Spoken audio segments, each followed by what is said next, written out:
جس کا گھر میں نہ چلتا ہو وہ مؤذن پہ چلائے گا، امام پہ چلائے گا، مولانا پہ چلائے گا، اور چائے خانے پہ بیٹھ کر کے لمبی لمبی بات کرے گا، لمبی لمبی۔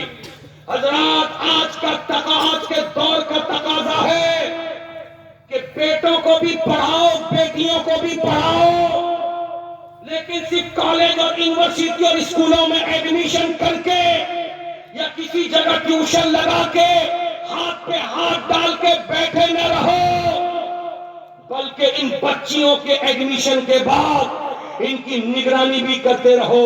یہ کتنے بجے نکلتی ہیں، کتنے بجے آتی ہیں، کہاں جاتی ہیں، موبائل کا استعمال کیسے کرتی ہیں، یہ ذمہ داری مردوں کی ہے، یہ ذمہ داری بچی کی ماں کی ہے۔ اس لیے کہ حالات اتنے خراب ہو چکے ہیں کہ آج کے دور میں ایک لڑکی کو بناؤ سہار کے لیے اس سامان چاہیے، ایک لڑکی کو موبائل میں ریچارج کرنے کے لیے پیسہ چاہیے، باپ اتنا پیسہ نہیں دے پاتا کہ بناؤ سنگار کا سامان خرید سکے، باپ اتنا پیسہ نہیں دے سکتا کہ جیو کا ریچارج 780 روپے 84 دن کے لیے کر سکے۔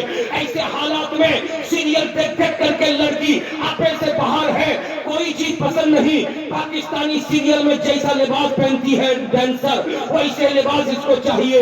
اب کہاں سے لائے گی؟ باپ تو غریب ہے، پیسہ نہیں دیتا، بھائی کے پاس پیسے نہیں، کہاں سے لا کے دے گی؟ ایسے حالات میں جو ہمیں رپورٹ ملتی ہے وہ رپورٹ جان کو لے لینے والی رپورٹ ہے۔ اس رپورٹ کا ایک حصہ میں آپ کے سامنے پیش کرتا ہوں، یہ پیش کر کے بتانا چاہتا ہوں کہ آج کے دور میں سنبھلنے کی ضرورت ہے۔ ابھی مظفر نگر جو یو پی کی دھرتی پر ہے، مظفر نگر میں ایک بار پہ پولیس والوں نے چھاپا مارا جہاں پہ ناچ گانا ہوتا ہے، اور جب چھاپا مارا تھا تو 50 لڑکوں کو پکڑا تھا اور 50 لڑکیوں کو پکڑا تھا، اور سبھا کو پولیس وین میں بھر کے وہ تھانہ لے گئے تھے پولیس والے، اور لائن پہ کھڑا کر کے جب ایک ایک کر کے نام لکھنا شروع کیا تو حالات کیسے بنے تھے، توجہ حاضر کرنا، حالات کیسے بن گئے تھے کہ جب لڑکوں کی فہرست تیار ہوئی تو 50 لڑکوں میں 49 یعنی 49 لڑکے غیر مسلم تھے، ایک لڑکا مسلمان تھا۔ اور جب لڑکوں کی فہرست پوری ہو گئی، لڑکیوں کی جب فہرست لکھنا شروع کیا، آپ ابھی خون کے آنسو رو دیں گے، حالات کتنے بد سے بدتر ہو گئے۔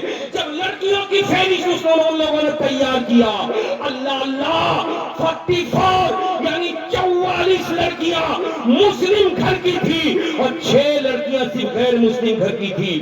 میں پوچھنا چاہتا ہوں آخر مسلم گھر کی بیٹیاں اتنا آپے سے باہر کیسے ہو گئی ہیں؟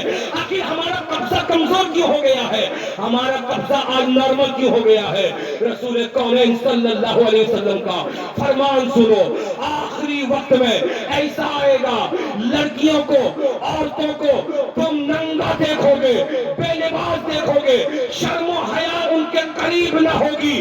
آج وہی دور آ گیا، اس لیے اگر مرد ہو مرد تو یاد رکھنا صرف عمدہ کوالٹی کا کپڑا تم پہن کے نکلو، یہ مردانگی نہیں ہے۔ 3 موبائل جیب میں لے کے نکلو، یہ مردانگی نہیں ہے۔ اور اپنے موچ داڑھی کو کالا کر کے نکلو، یہ مردانگی نہیں ہے۔ بوٹ سوٹ پہ نکلو، یہ مردانگی نہیں ہے۔ اگر مردانگی دیکھنا چاہتے ہو تو تم کو جو بھی میسر ہو تم پہن لو، کھا لو، پی لو، رہ لو، لیکن تمہارے گھروں کی عورتوں کو عزت مل جائے تب تمہاری مردانگی ہے۔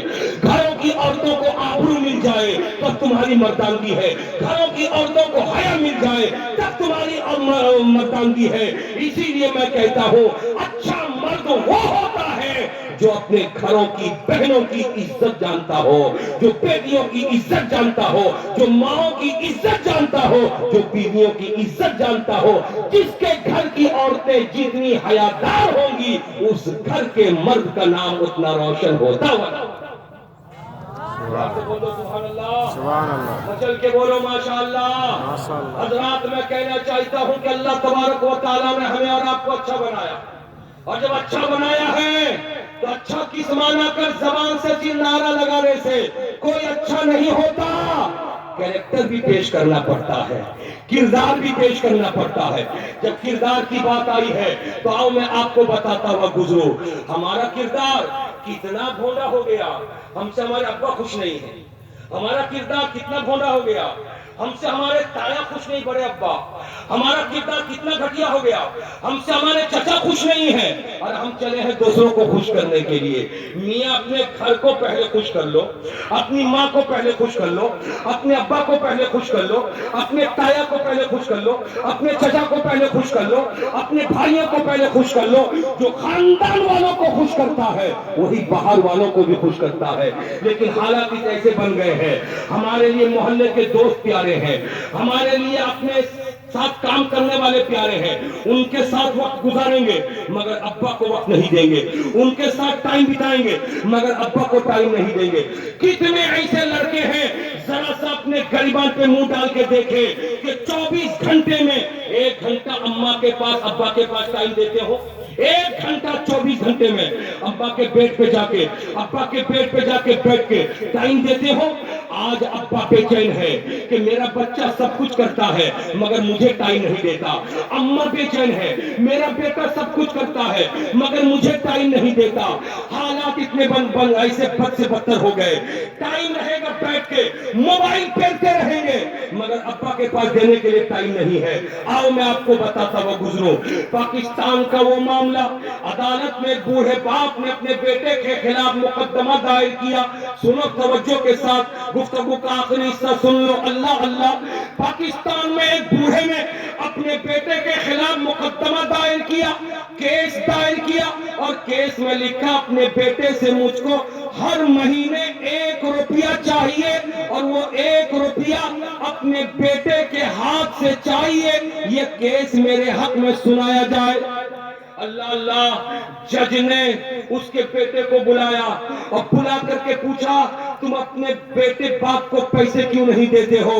تو بیٹے نے کہا تھا، جو کہا تھا وہ سنو، بیٹے نے کہا تھا جج صاحب میرے باپ کے پاس کمی کچھ نہیں ہے، میرے باپ کی پینشن کے پیسے آتے 18,000، میرے باپ کے 6 دکانیں ہیں، ان کا کرایہ بھی اٹھ کر کے آتا ہے، 4 سے 5 بیگھہ زمین ہے، اس کی فصل بھی آتی ہے، اتنے پیسے تو باپ کے پاس ہو جاتے ہیں، میرے پیسے کی کیا ضرورت ہے؟ اتنا سننے کے بعد جج نے باپ سے مخاطب ہو کر کے کہا تھا بولو بولو کیا صحیح کہا بیٹے نے؟ تو باپ نے کہا تھا ہاں میرے پاس پیسے ہیں لیکن پھر بھی مجھ کو میرے بیٹے کا پیسہ چاہیے۔ پوچھا آخر کیوں؟